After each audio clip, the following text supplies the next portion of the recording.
श्री राधा वल्लभ श्री हरिवंश। आज हमारे श्रीमद् भागवत का 62वां पाठ है, जिसमें कि अष्टांग योग की विधि के बारे में वर्णन है। कपिल भगवान ने कहा, माताजी, अब मैं तुम्हें सबीज ध्येय स्वरूप के आलम्बन से युक्त योग का लक्षण बताता हूँ, जिसके द्वारा चित्त शुद्ध एवं प्रसन्न होकर परमात्मा के मार्ग में प्रवृत्त हो जाता है।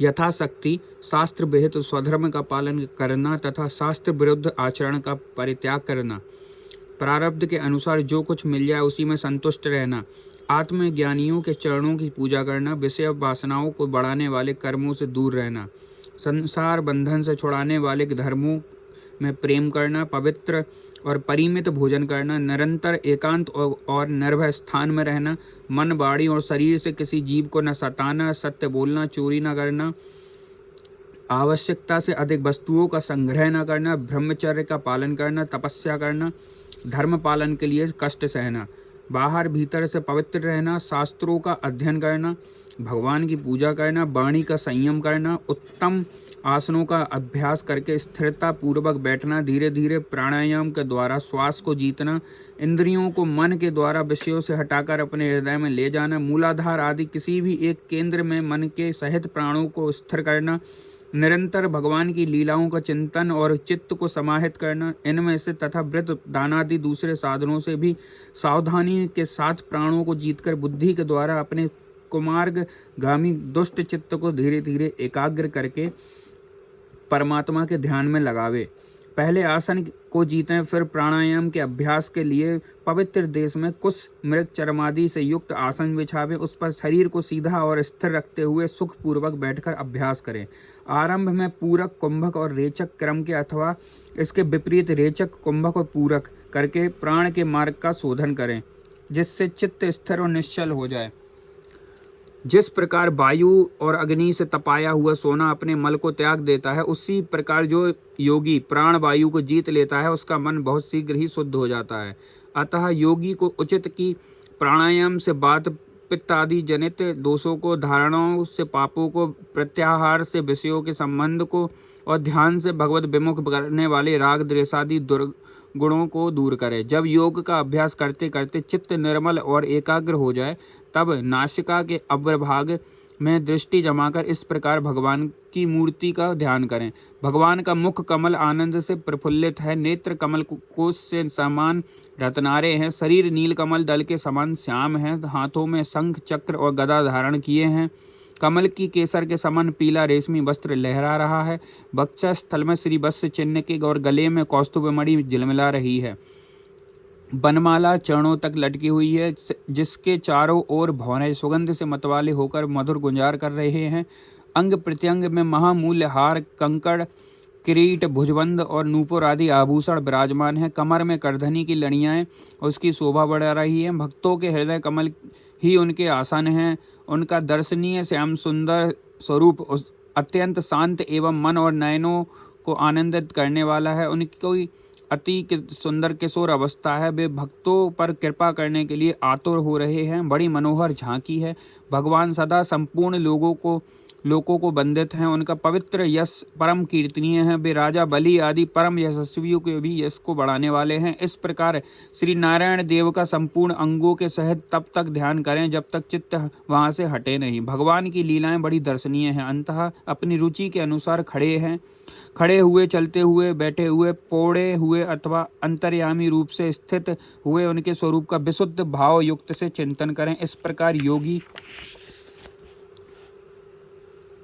अब यह अच्छी तरह देख लें कि भगवत विग्रह में चित्त की स्थिति हो गई है, तब वह अपने उनके समस्त अंगों में लगे हुए चित्त को विशेष रूप से एक एक अंग लगावे।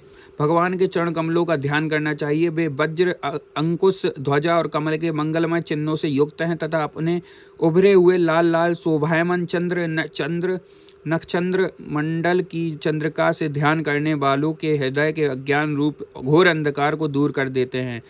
इन्हीं की धोवन से नदियों में श्रेष्ठ श्री गंगा जी प्रकट हुई थीं, जिनके पवित्र जल को मस्तक पर धारण करने के कारण स्वयं मंगल स्वरूप श्री महादेव जी और भी अधिक मंगलमय हो गए। ये अपना ध्यान करने वालों के पाप रूप पर्वतों को छोड़े हुए इंद्र के वज्र के समान भगवान के इन चरण कमलों का चिरकाल तक चिंतन करें। भाव भय हारी अजन्मा श्री हरि की दोनों पिंडलियों एवं घुटनों तक ध्यान करें, जिनको विश्व विधाता ब्रह्मा जी की माता सुर वंदिता कमल लोचना लक्ष्मी जी अपनी जांघों पर रखकर अपने कांतिमान कर किसलियों की कांति से लाड़ लड़ाती रहती हैं।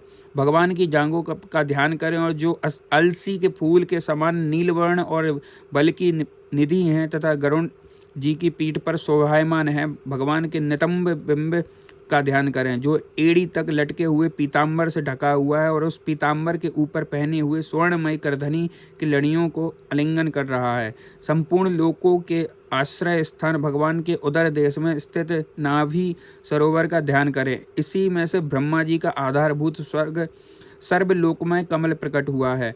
फिर प्रभु के श्रेष्ठ मरकट मणि सदृश दोनों स्तनों का चिंतन करें जो वक्षस्थल पर पड़े हुए शुभ्र हारों की किरणों से गौरवर्ण जान पड़ते हैं। इसके पश्चात पुरुषोत्तम भगवान के वक्षस्थल का ध्यान करें जो महालक्ष्मी का निवास स्थान और लोगों के मन एवं नेत्रों को आनंद देने वाला है। फिर संपूर्ण लोकों के वंदनीय भगवान के गले का चिंतन करें जो मानो कौस्तुभ मणि भी सुशोभित करने के लिए ही उसे धारण करता है। समस्त लोकपालों की आश्रय भूता भगवान की चारों भुजाओं का ध्यान करें जिनमें धारण किए हुए कंकड़ आदि आभूषण समुद्र मंथन के समय मंदराचल की रगड़ से और भी उजले हो गए हैं।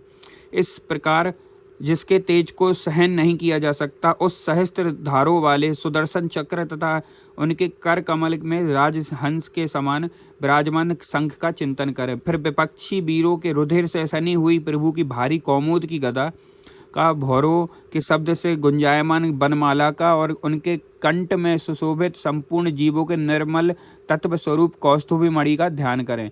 भक्तों पर कृपा करने के लिए ही यह यहाँ साकार रूप धारण करने वाले श्री हरि के मुख कमल का ध्यान करें जो सुगण नाशिका से सुशोभित और झलमलाते हुए मकराकृत कुंडलों के हिलने से अतिशय प्रकाशमान स्वच्छ कपोलों के कारण बड़ा ही मनोहर जान पड़ता है। काली काली घुंघराली अलकावली से मंडित भगवान का मुखमंडल अपनी छवि के द्वारा भ्रमरों से सेवित कमल कोश का भी तिरस्कार कर रहा है और उसके कमल सदृश विशाल एवं चंचल नेत्र उससे विशाल कोश पर उछलते हुए मछलियों के जोड़ों की शोभा को मात कर रहे हैं। उन्नत भ्रूलताओं से सुशोभित भगवान के ऐसे मनोहर मुखार बिंद की मन में धारणा करके आलस्य रहित हो उसी का ध्यान करें।